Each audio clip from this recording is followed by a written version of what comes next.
Barnaby the Bear had a big, rumbly tummy, and he knew only one thing could fix it: sweet, gooey, golden honey. The bees had the best honey, way up in the big oak tree. Right, Barnaby whispered to himself. The trick is to be sneaky. Very, very sneaky. First, Barnaby tried tiptoeing. He lifted his big paws as lightly as a feather, but a bear's tiptoe is not very quiet. He took one step and stepped on a dry twig. Crunch! The bees buzzed louder. Buzz! Plan 1? Not so good. Okay, new plan, he mumbled. A disguise.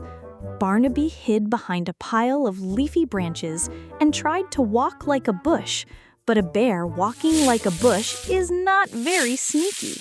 Rustle, rattle, rustle. The bees buzzed even louder. Buzz! Plan 2? A total flop. For his final plan, he tried to climb the tree, moving as silently as a spider. But a bear climbing like a spider is, well, very heavy. The branch he grabbed onto started to groan. Creak, groan. The bees were now a very angry, buzzing cloud. Buzz! Barnaby sighed a big bear sigh. It's no use. I'm just too big, too loud, and too clumsy to be sneaky. He sat and thought. He couldn't be quiet like a mouse or small like a squirrel. He was just a big bear. But then he had a different idea, a brand new, not sneaky at all idea. What if being a big, strong bear was actually a good thing?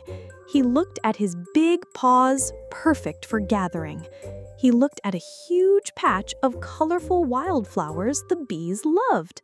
Instead of sneaking, Barnaby gathered the biggest, sweetest-smelling bunch of flowers he could find. He walked right up to the tree and left the beautiful bouquet at the bottom as a gift. Then he sat down a safe distance away and waited. The bees flew down. They saw the wonderful gift and buzzed happily around the flowers. They were so pleased, one little bee pointed to a small piece of honeycomb that had fallen on a low branch, a perfect, single serving of honey. It was their way of saying thank you. Barnaby learned a very important lesson that day. Sometimes the best way to solve a problem isn't to be sneaky or quiet, but to be kind, thoughtful, and best of all, to just be yourself, even if you're a big, loud, clumsy bear.